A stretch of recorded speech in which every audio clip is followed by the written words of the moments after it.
Some dreams are shared between brothers like secrets whispered in the dark. Others are stolen by ambition, by jealousy, by the slow poison of resentment that seeps into the soul. In 1848, along the humid banks of the Mississippi River in Louisiana, two brothers stood on the edge of everything they'd ever wanted. One would rise to claim it, the other would never wake to see another dawn. The air hung thick that August morning, carrying the scent of magnolia blossoms and river mud through the open windows of the Beaumont plantation house. Thomas Beaumont sat at the mahogany desk in the study, his fingers stained with ink, as he reviewed the ledgers that documented every bale of cotton, every transaction, every dollar that flowed through their family's enterprise. At 32 years old, he carried the weight of responsibility with the precision of a man who understood that numbers never lied, that success was built on careful calculation and unwavering discipline. His younger brother, James, stood by the window overlooking the cotton fields that stretched toward the river like a white sea under the morning sun.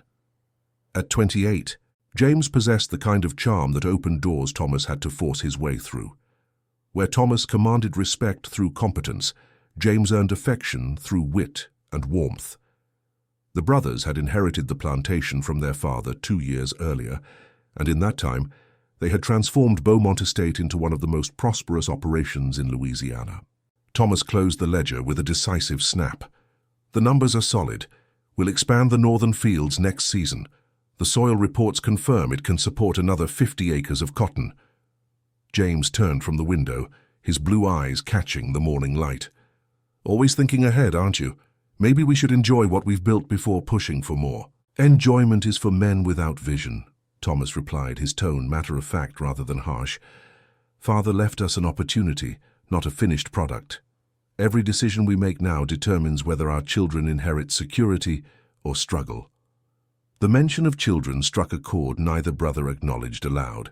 Thomas had married Catherine Moreau 3 years earlier, a union that brought social standing and a substantial dowry but produced no heirs.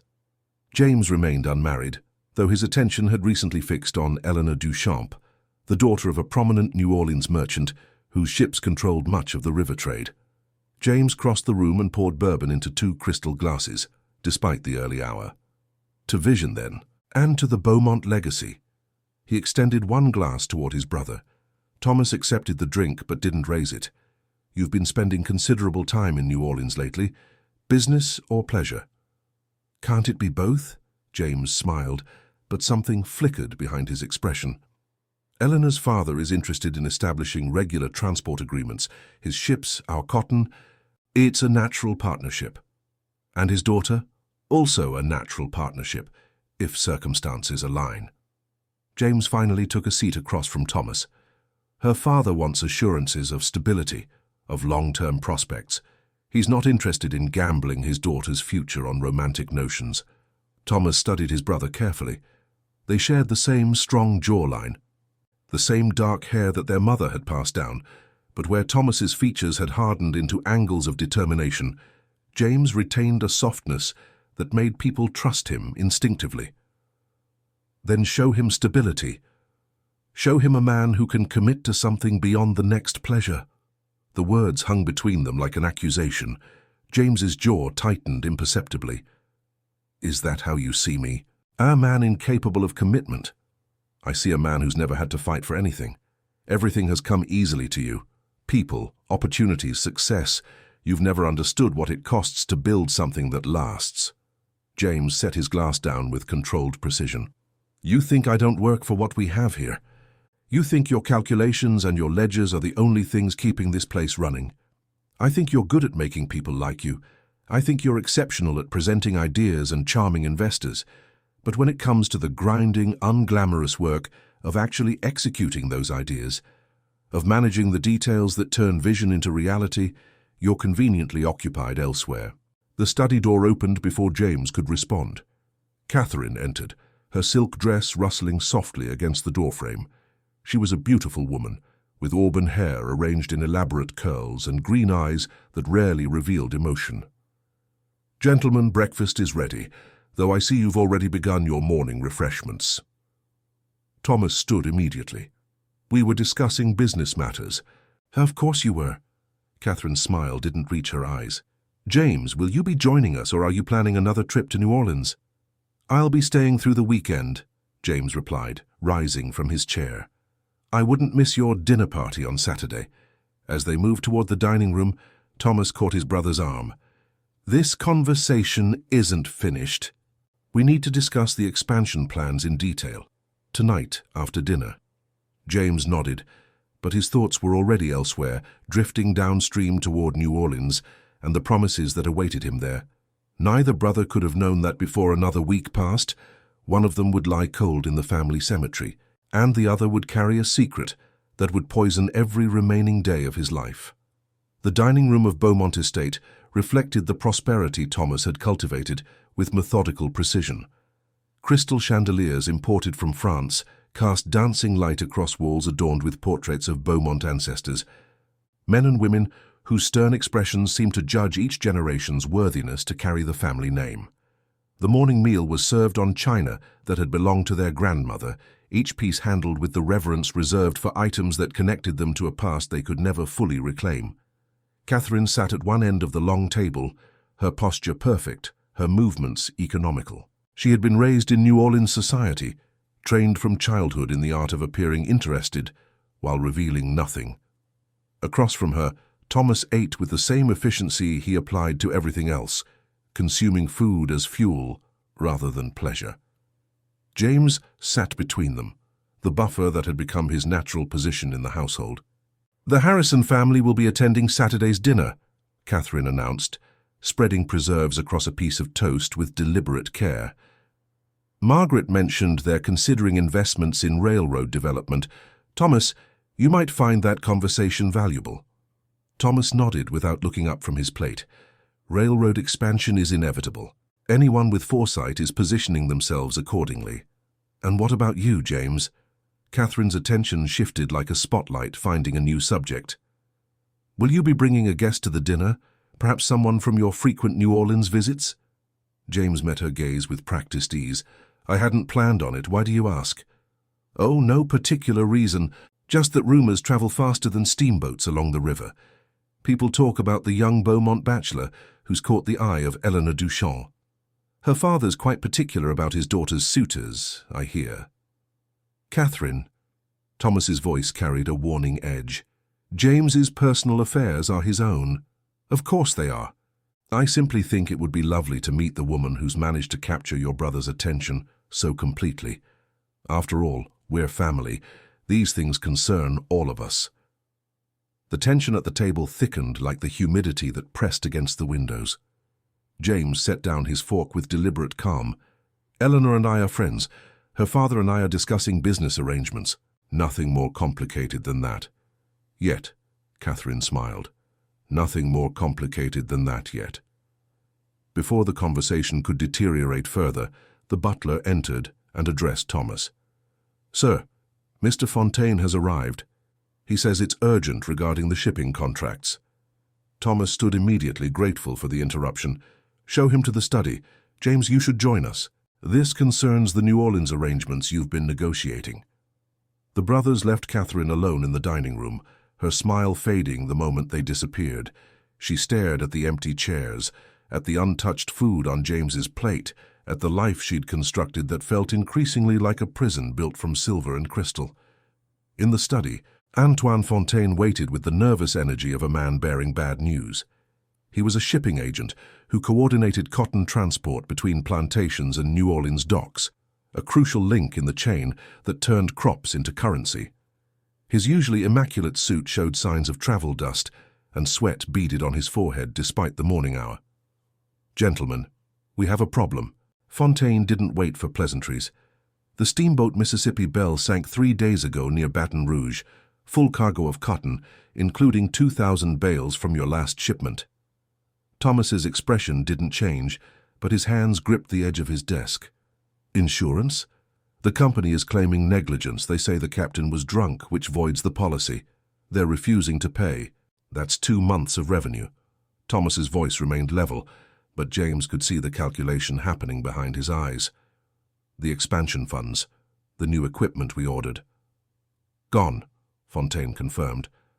unless you can prove the captain was sober, which, given his reputation, seems unlikely. James stepped forward. What about alternative financing? The banks in New Orleans are already nervous about cotton prices. Fontaine interrupted. There's talk of increased production in India and Egypt. Competition's driving prices down. Banks aren't eager to extend credit to plantations right now, even successful ones. Thomas turned to his brother.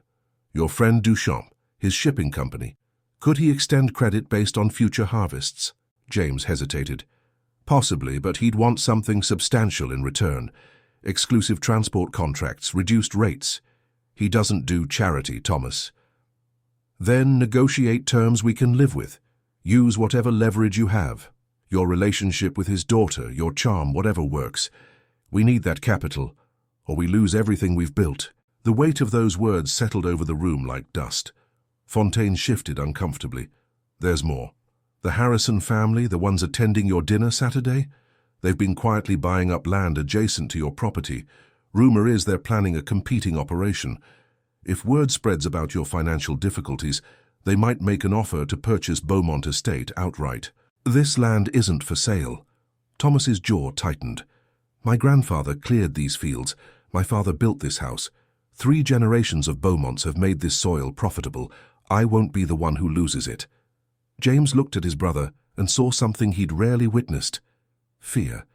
Not the obvious kind that showed in trembling hands or panicked voices, but the cold, calculating fear of a man who'd built his identity on control and now felt it slipping away. I'll leave for New Orleans tomorrow, James said. I'll speak with Duchamp personally. We'll find a solution. After Fontaine departed, the brothers stood in silence. Thomas moved to the window that overlooked the fields where workers moved between cotton rows like pieces on a chessboard. Everything we have depends on the next few weeks. If you can't secure that financing, if the harvest fails, if anything goes wrong, we're finished. It won't come to that. You don't know that. None of us know that. Thomas turned to face his brother. This is what I meant earlier, about things coming easily to you. You've never felt this kind of pressure. This fear of losing everything because of circumstances beyond your control. James wanted to argue, to defend himself, but he recognized truth when he heard it.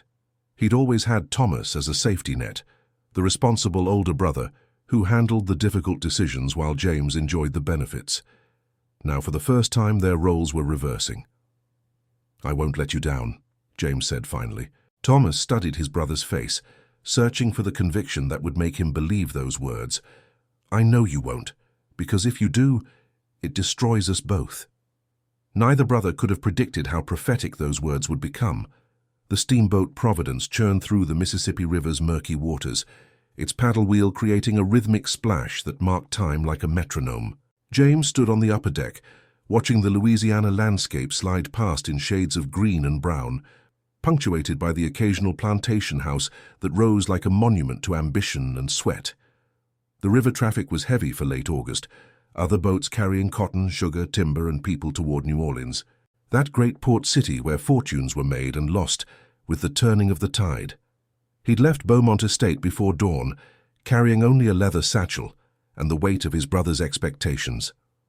The conversation with Thomas had replayed in his mind throughout the journey, each word sharpening into an accusation. Everything comes easily to you. You've never had to fight for anything. The truth in those statements burned more than James wanted to admit. New Orleans revealed itself gradually as the Providence navigated the final river bends. Church spires appeared first, piercing the humid sky like fingers reaching for divine intervention. Then came the warehouses and docks, the industrial machinery of commerce that transformed raw materials into wealth.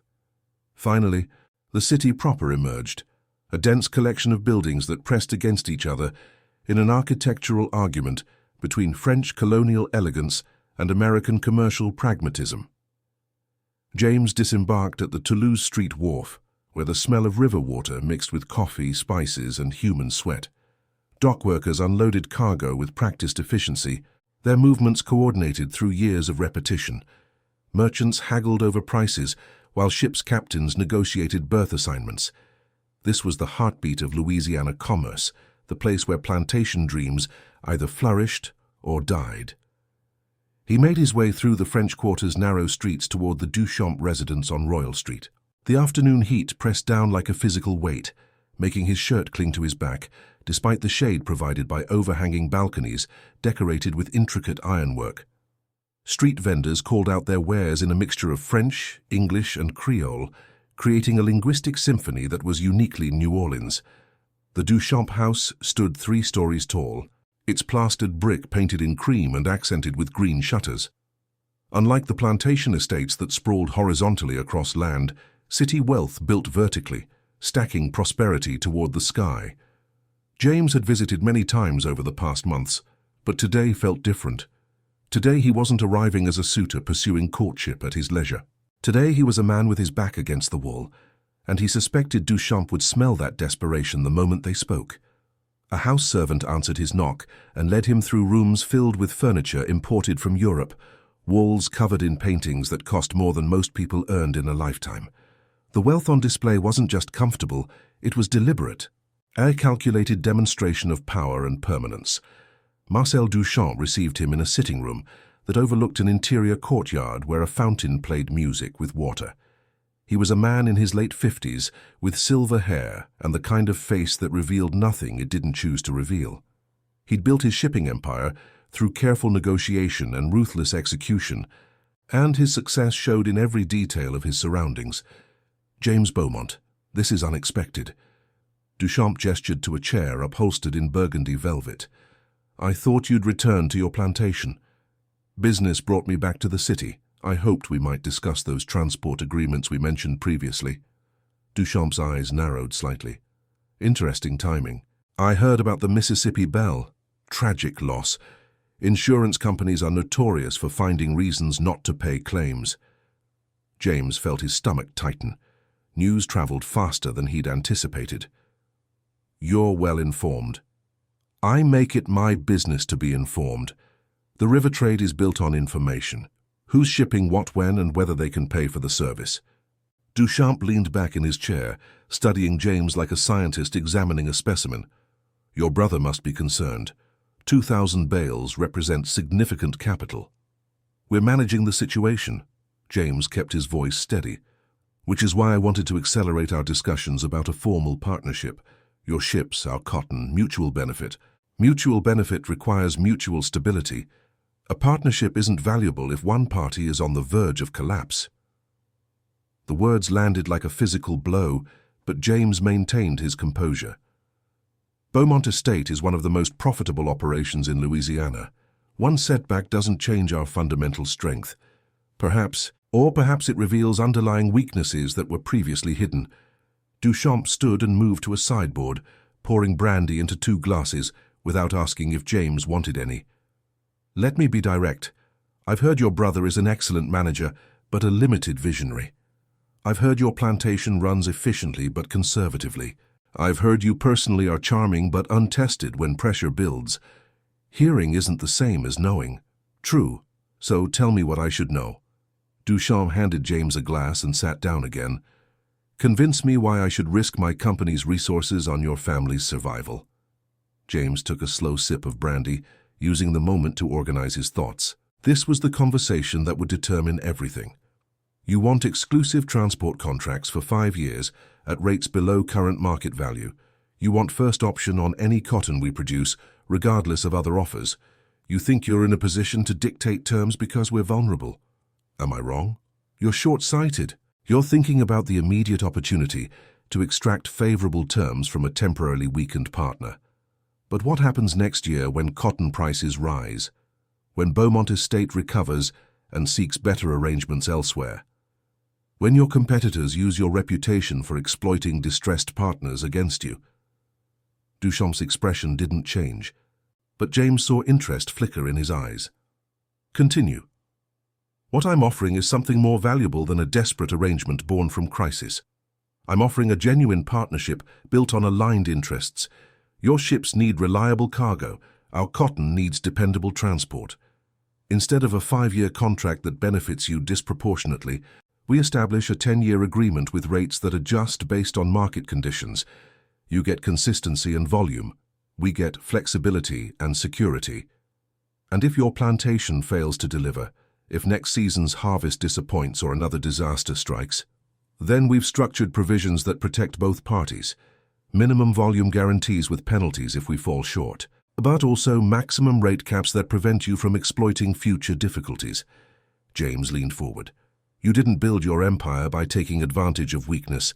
You built it by recognizing value and securing it before others realized what they were looking at. Duchamp was silent for a long moment, swirling brandy in his glass. You're more thoughtful than I expected. Your brother's influence, perhaps. My own judgment. Thomas taught me to see numbers, but I learned on my own how to see people. And what do you see when you look at me? A man who values legacy more than immediate profit. A man with a daughter whose future concerns him more than quarterly earnings. James met Duchamp's gaze directly. A man looking for partners who'll be standing strong 20 years from now when that daughter needs support. The mention of Eleanor shifted something in Duchamp's expression. You're courting my daughter while negotiating business terms. That's either brilliantly strategic or dangerously foolish. It's honest, my interest in Eleanor isn't contingent on business agreements. But my commitment to building something stable and lasting applies to both. Duchamp stood again, moving to the window overlooking the courtyard. I'll consider your proposal, but understand this. If I extend credit and establish this partnership, I'm not doing it as charity. I'm making an investment. Investments that fail to perform get liquidated. Understood? Good. Come to dinner tomorrow evening. Bring your proposal in writing, and James, if you're serious about my daughter, be prepared to demonstrate that you're more than your brother's charming shadow. James left the Duchamp house as the afternoon sun began its descent toward the horizon, painting the sky in shades of orange and purple. He'd bought time, created an opportunity, but he hadn't secured salvation. That would depend on what he could commit to paper, what promises he could make that his brother would accept, and whether he could transform his natural charm into something more substantial. Walking back toward his hotel through streets now filling with evening crowds, James felt the weight of responsibility settling into his bones. For the first time in his life, success or failure rested entirely on his shoulders. The Hotel St. Charles occupied a prime corner on Royal Street, its iron-laced balconies overlooking the intersection where commerce and culture collided daily. James had secured a room on the second floor, modest by New Orleans standards but sufficient for his purposes. He sat at a small writing desk, papers spread before him, attempting to translate the afternoon's conversation into concrete terms that would satisfy both Duchamp's caution and Thomas's need for immediate capital. The numbers proved stubborn. Every arrangement that provided enough upfront financing required concessions that would hamstring Beaumont Estate's future flexibility. Every term that protected their long-term interests left them vulnerable in the short term. James worked through calculations until his eyes burned, crossing out proposals and starting fresh, searching for the balance that would save them without destroying what they'd built. A knock interrupted his concentration. He opened the door to find Eleanor Duchamp standing in the hallway, a parasol folded against her shoulder despite the evening hour. She was 23, with dark hair arranged in elaborate curls and brown eyes that saw more than most people realized. Unlike the carefully constructed beauty of Catherine, Eleanor's attractiveness came from intelligence and presence rather than perfect features. I heard you were in town.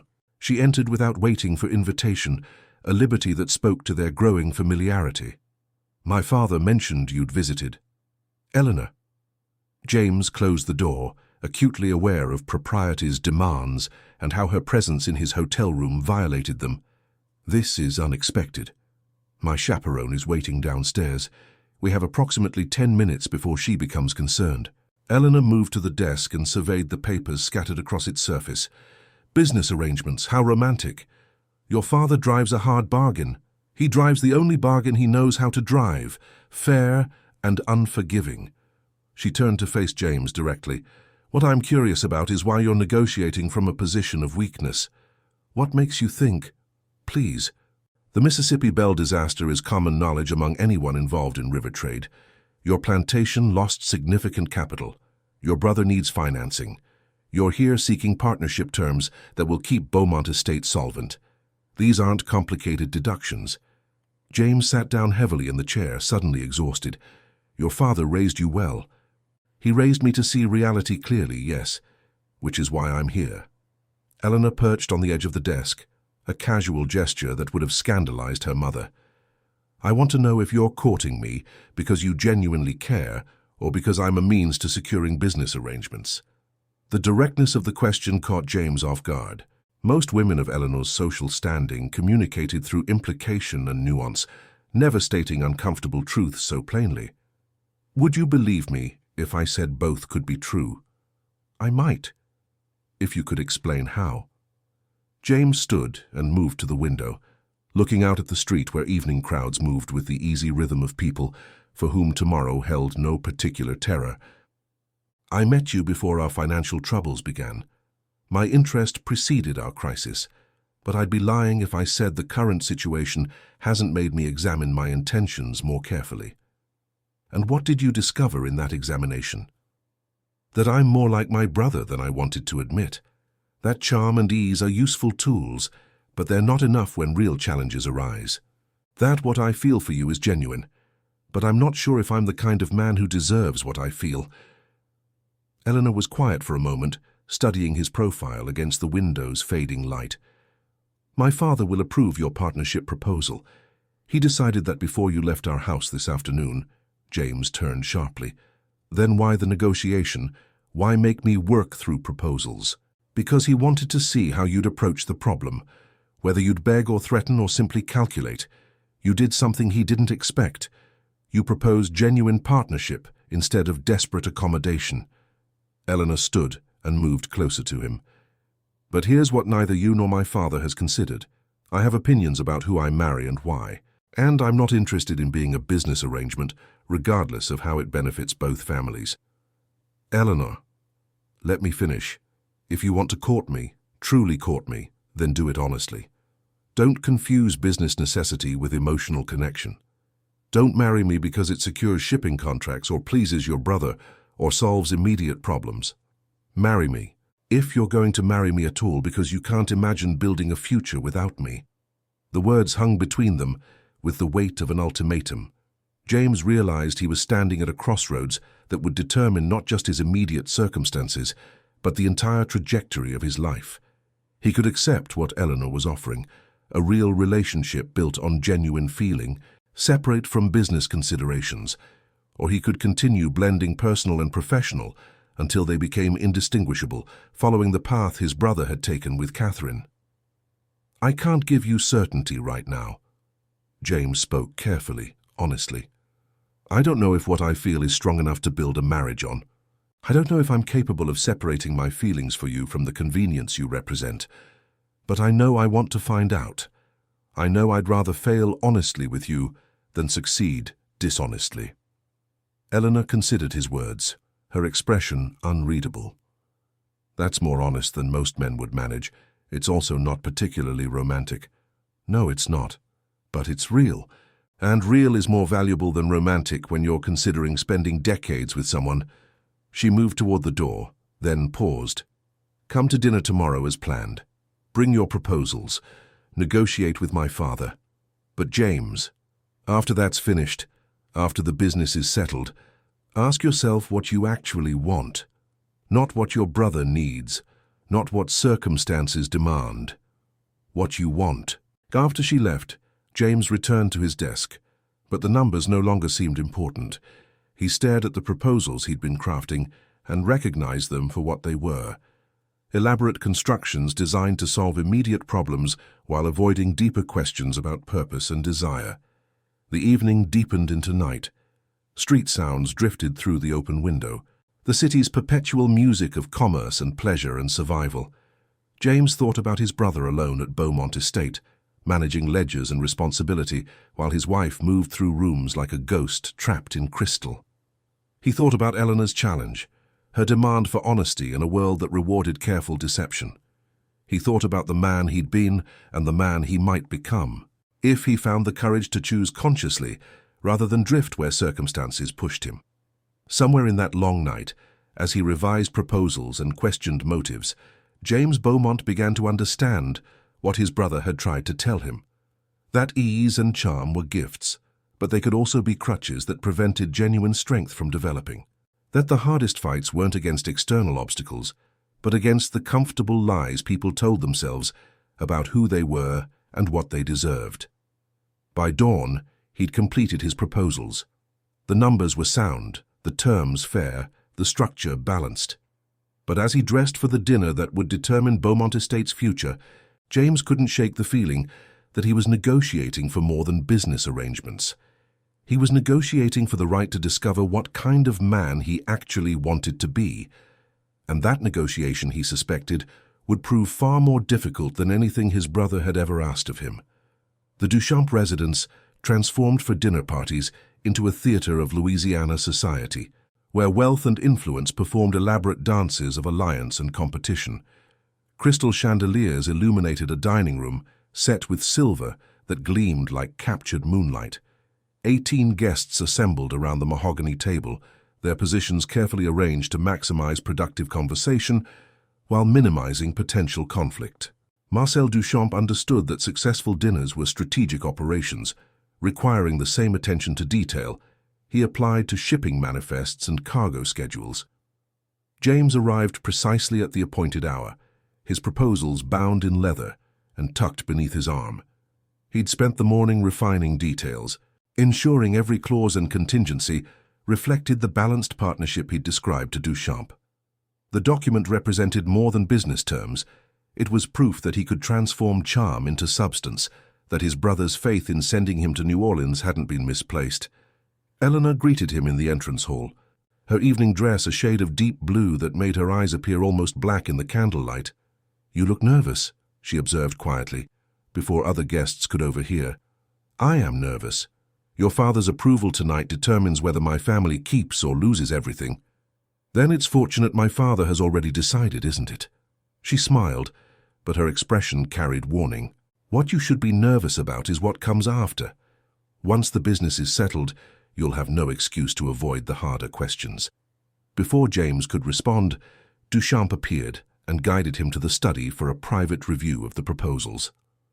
The older man read through the documents with methodical precision, occasionally making notes in the margins, his face revealing nothing.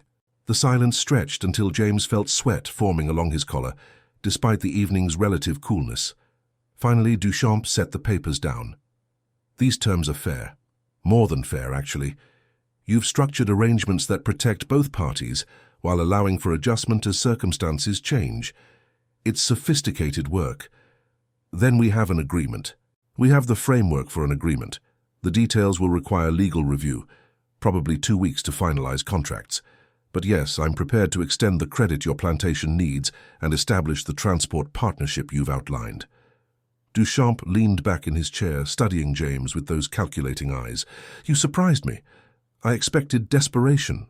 Instead, you delivered competence." Relief flooded through James like cool water on scorched earth. "Thank you. This means, before you express gratitude, understand the expectations. This partnership requires execution, not promises. Your plantation must deliver the volume specified in these contracts. Your brother must manage operations with the same efficiency he's demonstrated previously. And you, James, must prove you're more than a charming negotiator. You must become a reliable partner." "I understand." "Do you? Because failure doesn't just affect business arrangements. It affects my daughter's future, my family's reputation, and my willingness to trust the Beaumont name. Success here opens doors. Failure closes them permanently." The weight of those words settled over James like a physical burden. He'd secured what his brother needed, but in doing so, he'd mortgaged not just Beaumont Estate's future, but his own.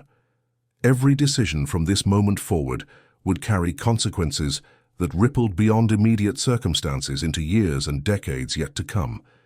The dinner itself proceeded with the choreographed precision of formal Louisiana society. Conversation flowed through topics considered appropriate for mixed company, cultural developments in New Orleans, railroad expansion plans, predictions about cotton prices, carefully neutral observations about political tensions that everyone recognized but few openly acknowledged. James participated with the practiced ease that had always served him well, making observations that were witty without being controversial, engaging without dominating.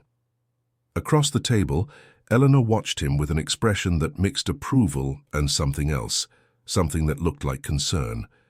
She saw him performing, playing the role of charming dinner companion, while his mind calculated angles and assessed reactions.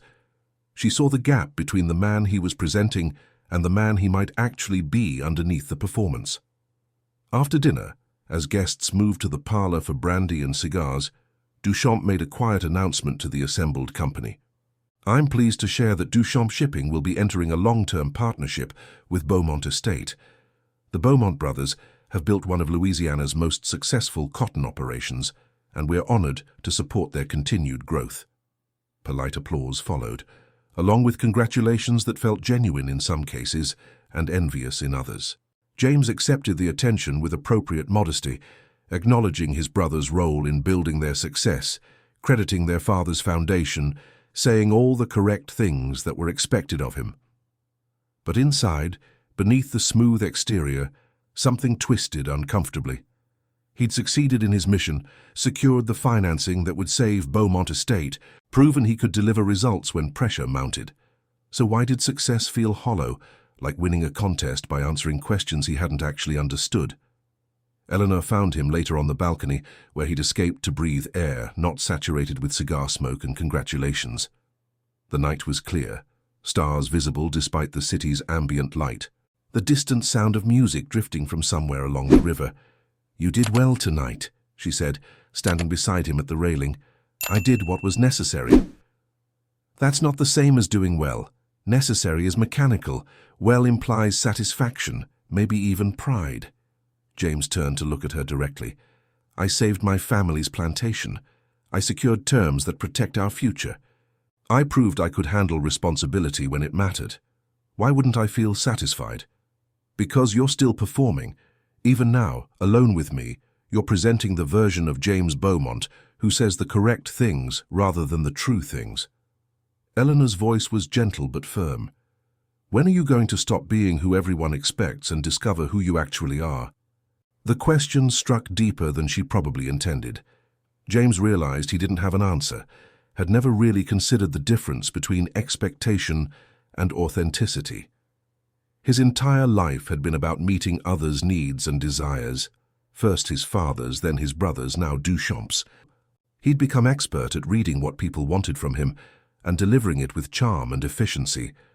But what did he want? What would he choose if choice was genuinely available rather than constrained by obligation and circumstance? Standing there on the balcony with Eleanor beside him and success behind him, James Beaumont confronted the uncomfortable possibility that he didn't actually know himself at all. "I need to return to the plantation tomorrow," he said finally. "Thomas is waiting for news about the arrangements." Eleanor nodded, accepting the deflection if not approving it. "Of course, business must be concluded before personal matters can be addressed." "Eleanor, don't. Don't make promises you're not ready to keep or declarations you haven't fully examined. Just go back to your brother. Deliver your success. And while you're there, think about what comes next. Not for Beaumont Estate, not for our families, for you." She left him alone on the balcony with the night and his thoughts and the unsettling recognition that he was about to return home having solved immediate problems while creating deeper complications he didn't yet understand how to navigate. Tomorrow he would board a steamboat heading upriver. Tomorrow he would bring Thomas the salvation their family desperately needed. Tomorrow he would receive gratitude and relief and acknowledgement that he'd proven himself capable of more than charm. But tonight, standing in the New Orleans darkness with Eleanor's challenge echoing in his mind, James wondered if proving himself to others meant anything, if he remained a stranger to himself. The journey upriver felt longer than the downstream trip, though the Providence made good time despite fighting current and wind. James stood at the railing, watching the Louisiana landscape reverse itself, plantation houses appearing like old friends encountered unexpectedly, the river's brown water churning beneath the paddle wheel in patterns that never repeated exactly. He carried the signed agreements in his satchel, documents that represented salvation and obligation in equal measure, proof that he'd succeeded in the task his brother had assigned. Yet satisfaction remained elusive. Eleanor's words haunted him like a song whose melody lingered after the music stopped. When are you going to stop being who everyone expects and discover who you actually are? The question assumed an authentic self existed beneath the roles and performances, some essential James Beaumont who made choices based on internal conviction rather than external pressure. He wasn't certain such a person existed, or if he did, whether discovering him would bring clarity or simply reveal more complicated questions. The Providence docked at the plantation landing as afternoon sun angled toward evening. Thomas waited on the pier, his posture rigid with tension despite the heat that made most men slouch. James saw the question in his brother's eyes before words could form, the desperate need to know if the mission had succeeded or if everything they'd built was about to crumble. "We have an agreement." James descended the gangplank and handed his brother the leather portfolio. Duchamp approved the partnership. The financing will be available within 2 weeks, once lawyers finalize the contracts. Thomas's shoulders dropped as relief flooded through him. For a moment his face showed naked emotion, the fear and vulnerability he normally kept hidden behind competence and control. Then the mask returned, the capable manager reasserting dominance over the frightened man. The terms? Fair. Better than we had right to expect given our position. 10-year partnership with volume commitments and rate adjustments based on market conditions. He's extending credit against future harvests with reasonable interest rates. They walked toward the main house, Thomas scanning the documents as they moved. The cotton fields stretched around them like white oceans, workers moving through rows in the systematic patterns that transformed plants into profit. This was what they were fighting to preserve. Not just land and crops, but a system, a way of life and identity built on controlling nature and managing labor and converting effort into wealth. "You did well." Thomas finally looked up from the papers. "I underestimated you. I thought you'd need my intervention, my direction. But you handled this independently and effectively." The praise should have felt gratifying, but it landed like criticism. James heard what his brother wasn't saying, surprised that the charming younger brother had proven capable of actual work. "I did what was necessary. Nothing more complicated than that." "It's more complicated than you think. Men fail under this kind of pressure. They panic, make desperate choices, accept terrible terms because fear clouds their judgment. You kept your head and negotiated from a position of intelligence despite our weakness." They reached the house where Catherine waited on the veranda, a figure of pale elegance against the white columns. She watched their approach with that studied neutrality she'd perfected, revealing nothing while somehow communicating disapproval nonetheless. "I see our prodigal has returned, with good news, judging by your expressions." Thomas handed her the documents. "James secured the partnership we needed. The financing will arrive in time to cover our immediate obligations." Catherine scanned the papers with an attention to detail that suggested genuine understanding rather than mere performance. "Impressive. Though I notice the arrangement includes provisions for expanded partnership opportunities, integration between families beyond simple business transactions." "There's standard language in these types of agreements," James replied, though he knew she was referring to the implicit understanding between himself and Eleanor. "Duchamp wants long-term stability." "Of course he does. And what better way to ensure stability than intertwining families through marriage?" Catherine's smile was sharp as broken glass. "You'll forgive me if I find it fascinating how conveniently your romantic interests align with our business necessities." "Catherine," Thomas's voice carried warning, "I'm merely observing patterns. James courts the daughter of the man whose financial support we desperately need. How fortunate that attraction and advantage happened to coincide." The accusation hung in the air like humidity before a storm. James felt anger rising but suppressed it, recognizing that Catherine was saying aloud what he'd been thinking privately, giving voice to doubts he'd been avoiding. "My relationship with Eleanor began before our financial crisis. The timing is coincidental, not calculated. Perhaps you're more like your brother than either of you realizes. Perhaps you're both capable of confusing necessity with genuine feeling when circumstances demand it." Thomas stepped between them, literally and figuratively. "That's enough. James has done what we needed. The plantation is secure. Whatever his personal motivations or relationships might be, they're his concern, not ours. But Catherine had already turned and disappeared into the house, leaving the brothers alone on the veranda. Thomas moved to the railing, staring out at the fields that represented 3 generations of Beaumont ambition. She's bitter. Ignore her. Is she wrong, though, about confusing necessity with feeling? Thomas was silent for a long moment. When he finally spoke, his voice carried a weariness James rarely heard. Catherine and I married because it made sense. Her family brought connections and capital. I offered stability and social position. We convinced ourselves that practical arrangements could transform into genuine partnership given time and effort. And did they? No. They transformed into cohabitation. We share a house and a name, but not much else. Some days I wonder if she hates me for that, or if she hates herself for accepting it, or if hate is too strong a word for the quiet disappointment we've both learned to live with. The admission surprised James, a rare glimpse behind his brother's carefully maintained control. Why are you telling me this? Because I see you making similar calculations, weighing your feelings for Eleanor against the benefits she represents, trying to determine if what you feel is genuine or convenient. And I want you to understand something.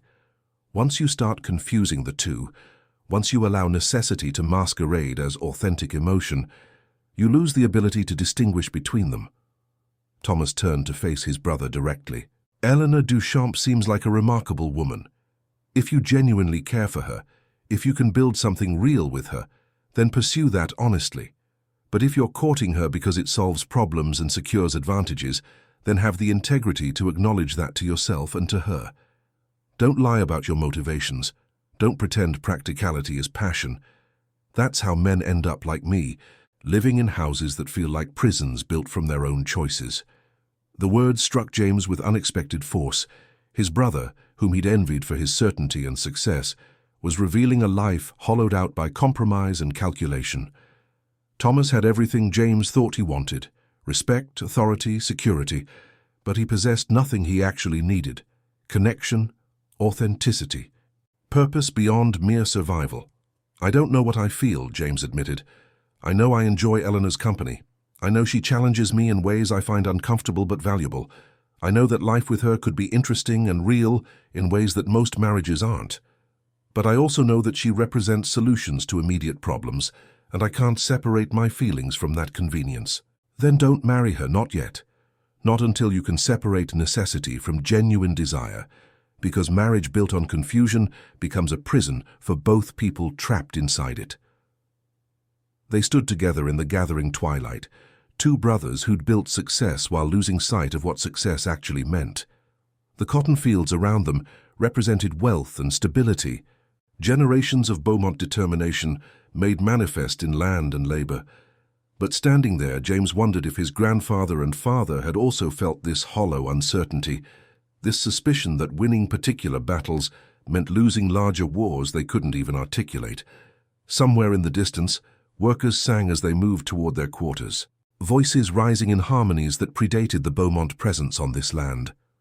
The music carried grief and resilience in equal measure, a sound that acknowledged suffering while refusing to be defined by it. James listened and wondered what his own song might sound like, if he ever found the courage to sing something authentic, rather than simply harmonizing with whatever melody others expected from him. That night, alone in his room, he wrote a letter to Eleanor. Not the kind of letter lovers exchanged, full of romantic declarations and poetic imagery. Instead, he wrote honestly about uncertainty and confusion, about discovering that success could feel like failure when it was achieved through performance rather than authenticity. He wrote about his brother's warning and his own doubts, and the recognition that he needed to understand himself before he could promise anything to anyone else. He sealed the letter but didn't send it immediately. Some truths required courage to deliver, and courage, James was discovering, took time to cultivate. The weeks following James's return from New Orleans settled into a rhythm that felt simultaneously normal and precarious, like walking on ice that appeared solid but might crack without warning. The financing from Duchamp arrived as promised, stabilizing Beaumont Estate's immediate crisis, and allowing Thomas to move forward with necessary investments in equipment and labor. The harvest proceeded with typical September intensity, workers moving through fields with the urgency of people racing against weather and market timing. James threw himself into plantation operations with unprecedented focus, as if physical labor could quiet the questions that had taken up residence in his mind. He worked alongside the overseers, learning details of crop management and soil conservation that he'd previously ignored while his brother handled technical matters.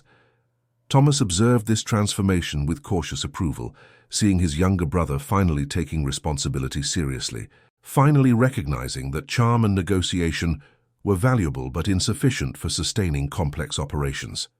Yet beneath the surface activity, tension built like pressure in a sealed container.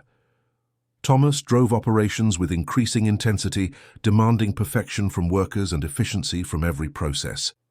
He was gambling everything on a successful harvest that would not only satisfy immediate debts, but prove to Duchamp and other potential partners that Beaumont Estate represented a sound, long-term investment. The weight of those expectations manifested in shorter tempers, longer work hours, and a rigidity that allowed no flexibility for human error or environmental variation. Catherine moved through the house like a ghost haunting her own life, maintaining appearances while radiating a quiet desperation that became more pronounced as weeks passed.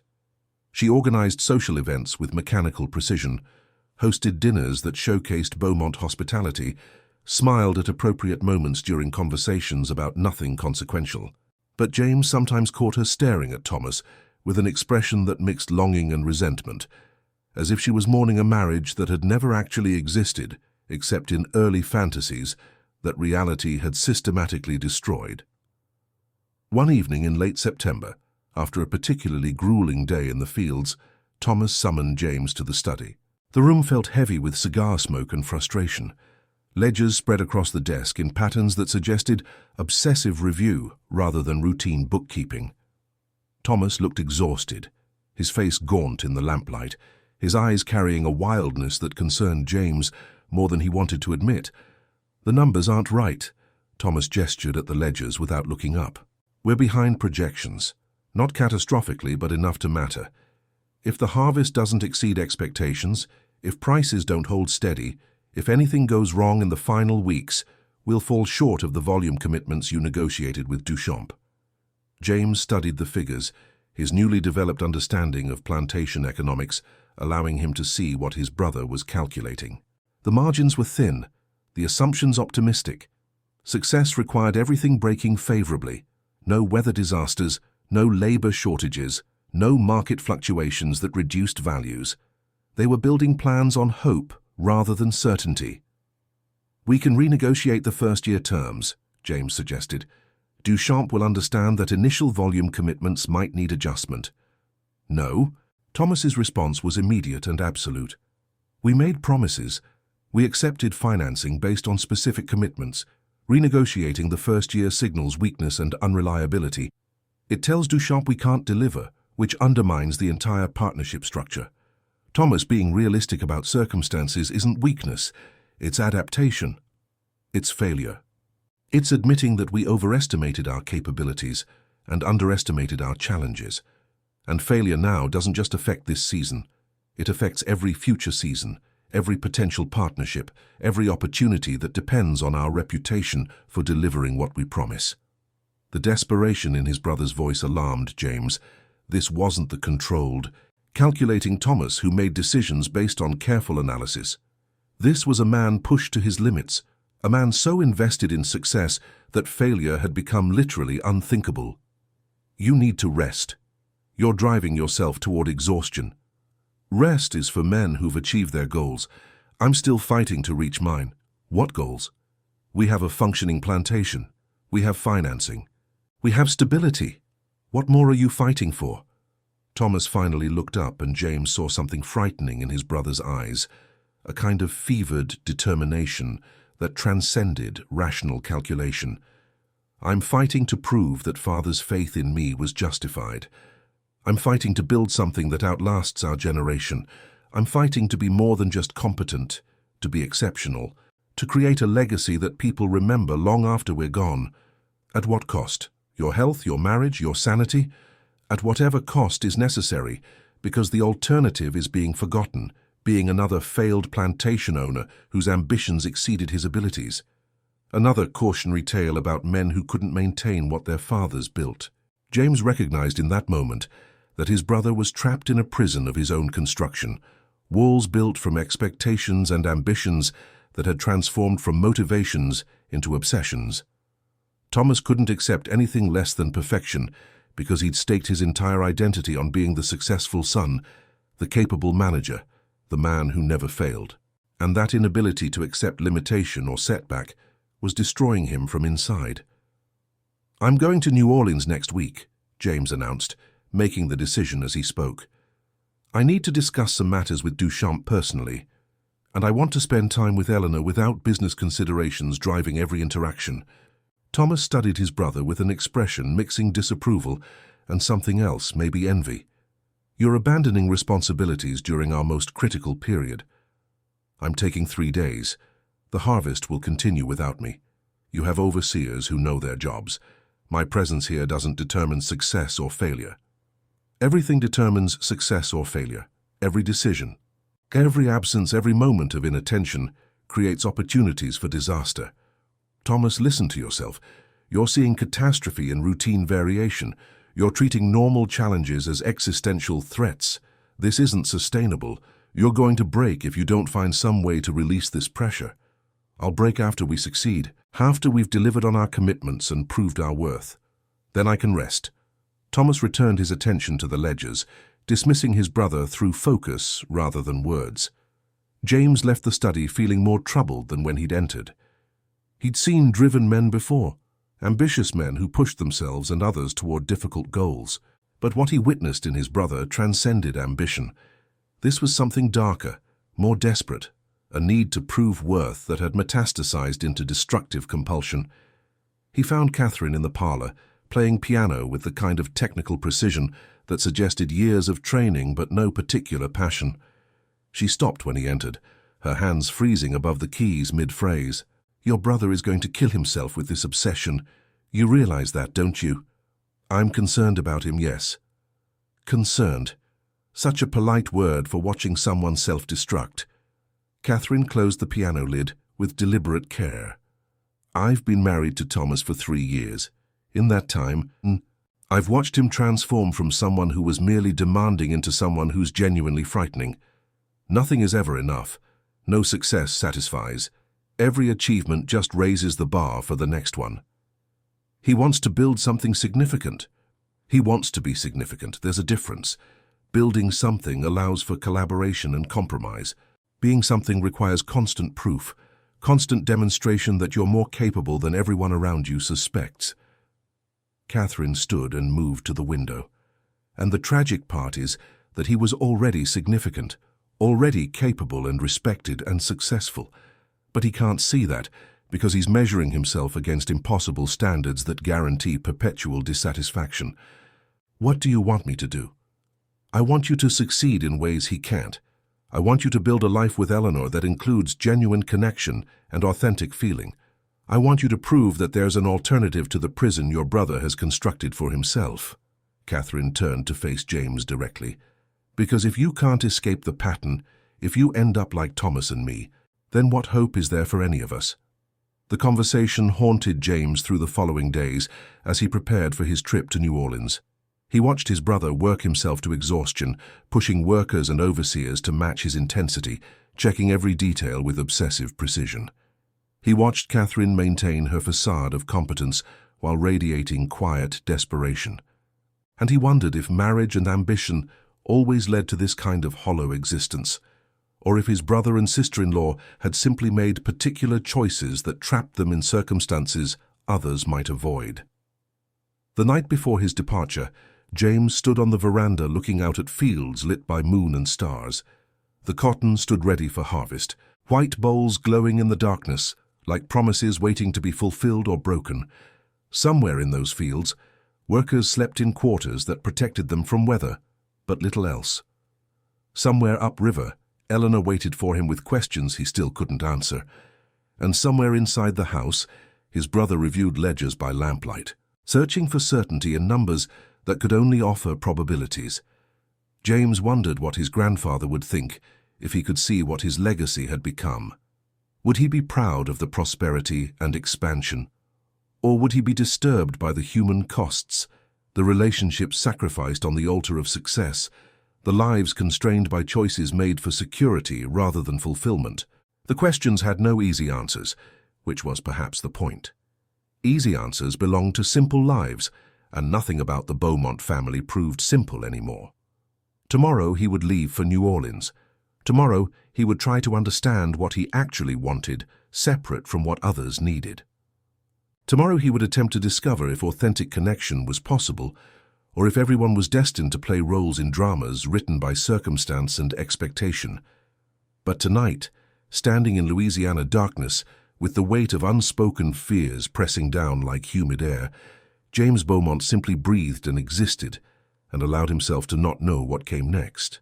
The steamboat journey to New Orleans felt different this time, charged with purpose that transcended business obligations. James had written to Eleanor announcing his visit, carefully avoiding specific details about his intentions, while making clear this trip was personal rather than professional. Her response had been characteristically direct.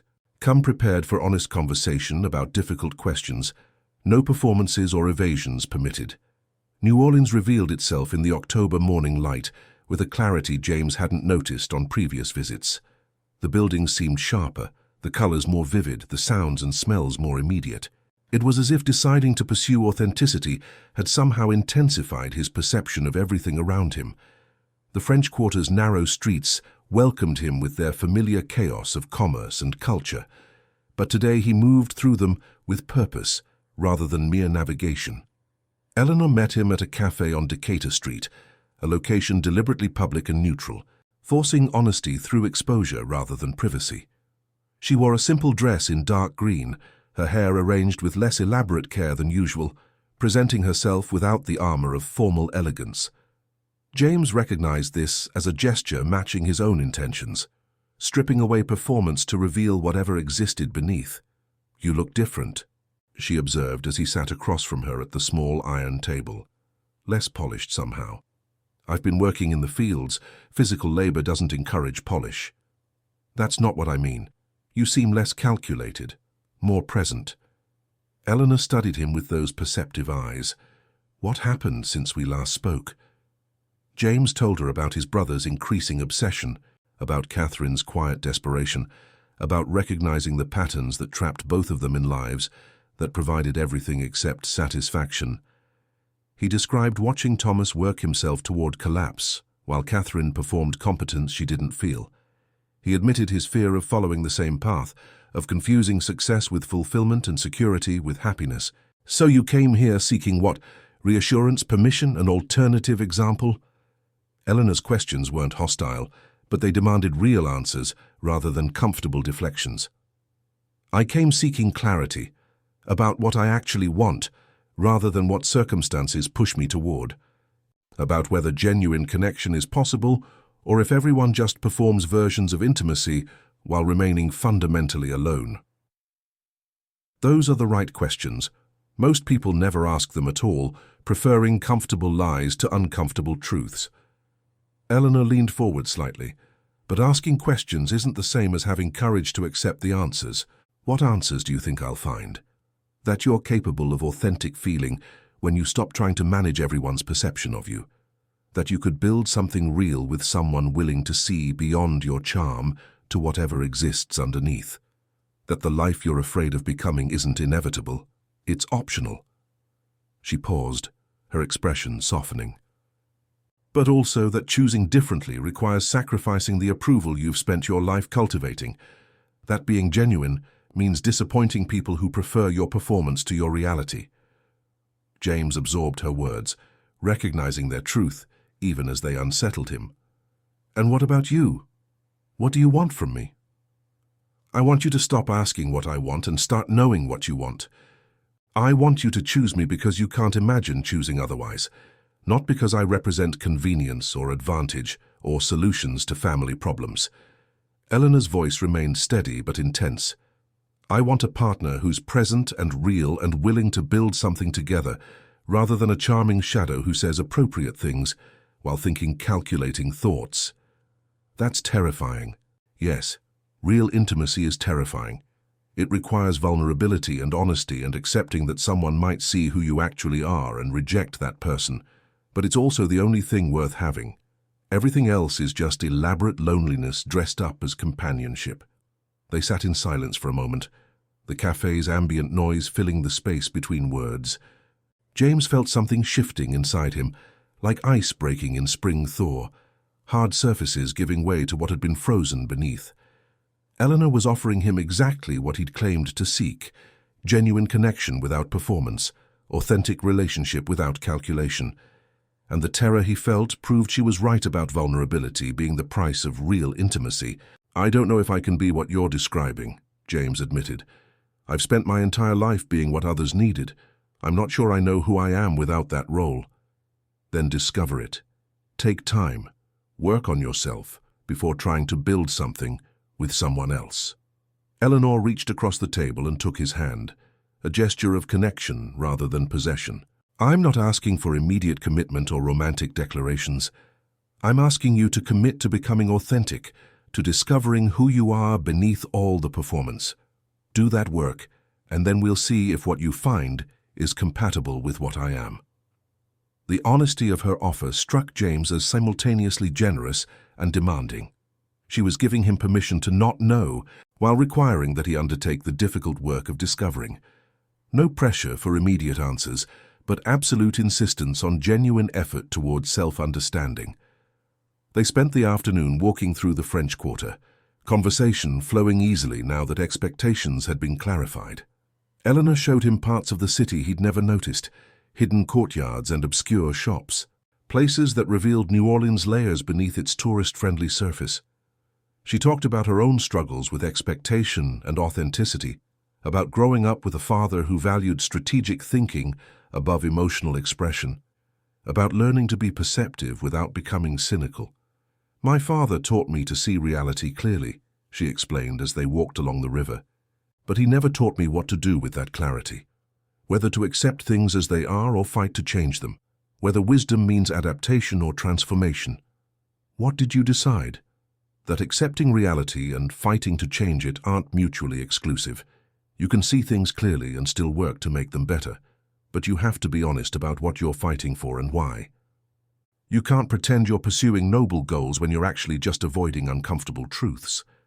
As evening approached, James prepared to return to his hotel. Eleanor walked with him, their pace slow, both reluctant to end a day that had felt more real than most of their previous interactions. At the hotel entrance, she stopped and looked at him directly. "Go back to your plantation. Help your brother if you can, though I suspect he needs to find his own way through his obsessions. Think about what you actually want from life, not what you're supposed to want or what would solve immediate problems. And when you've figured that out, come back to New Orleans. We'll talk again, honestly, and see if what we both want allows for building something together." James kissed her forehead, a gesture of affection without demanding more than the moment offered. "Thank you for not making this easier." "Easy isn't valuable. Real is valuable," Eleanor smiled. "And you're capable of real, if you find the courage to stop performing long enough to discover what's authentic." The journey back to Beaumont Estate the following day gave James time to process everything Eleanor had said and implied. She'd given him the gift of honesty without judgment, challenge without ultimatum. She'd created space for him to grow while making clear that growth was required rather than optional. And she demonstrated what authentic relationship looked like: two people choosing to see each other clearly and build something based on that clear seeing rather than comfortable illusions. As the steamboat churned upriver against current and wind, James thought about his brother working obsessively at the plantation, about Catherine trapped in her performed competence, about the patterns that had seemed inevitable now revealed as choices that could be made differently. He thought about Eleanor's challenge to discover authenticity, about the terror and promise of being seen for who he actually was rather than who he presented himself to be. The Louisiana landscape passed by like a familiar dream, plantation houses standing as monuments to ambition and legacy, James wondered what his own monument would become, what he would build with his life if he found courage to choose consciously rather than drift where expectations pushed him. The questions had no immediate answers, but for the first time he recognized that not knowing was acceptable, even necessary. Growth required uncertainty, change demanded discomfort, and becoming authentic meant accepting that he might disappoint people who preferred his performance to his reality. As Beaumont Estate appeared in the distance, White House rising above cotton fields like a promise or a warning, James felt both dread and determination. He was returning to a place that represented everything he'd been running from: obligation, expectation, the weight of family legacy that threatened to crush individual identity. But he was also returning with new understanding, with Eleanor's challenge echoing in his mind, with a commitment to discovering what he actually wanted rather than simply accepting what circumstances offered. The plantation landing came into view, and James saw his brother waiting on the pier as he had weeks earlier. But this time Thomas's posture carried something different, a rigidity that suggested crisis rather than mere tension. As the steamboat docked and James descended the gangplank, he saw his brother's face and knew immediately that something had gone terribly wrong. "Thomas, what happened?" His brother's words came out hollow and defeated. "The warehouse fire, last night. 3/4 of the cotton crop destroyed. Everything we worked for. Everything we promised Duchamp. Gone." James felt the ground shift beneath him, not physically but psychologically, as the fragile stability they'd constructed collapsed under the weight of one catastrophic event. He looked at his brother's devastated expression and recognized that this moment would define everything that followed. But what he couldn't have known, standing there on the pier with smoke still visible in the distance, was that the warehouse fire was only the beginning. The real catastrophe, the one that would haunt him for decades, would come that night when desperation transformed into something darker than either brother could have imagined. Every family hides secrets, some so dark they should never see the light of day. Here, we open the doors to those shadowed pasts, uncovering hidden crimes, silent pacts, and stories that echo like ghosts through the halls of memory. If you've made it this far, it means you also carry that forbidden curiosity. So don't hesitate. Subscribe to the channel now, turn on the bell, and follow our next revelations. Because every day, new secrets emerge, and only those who dare to face the truth remain to hear them.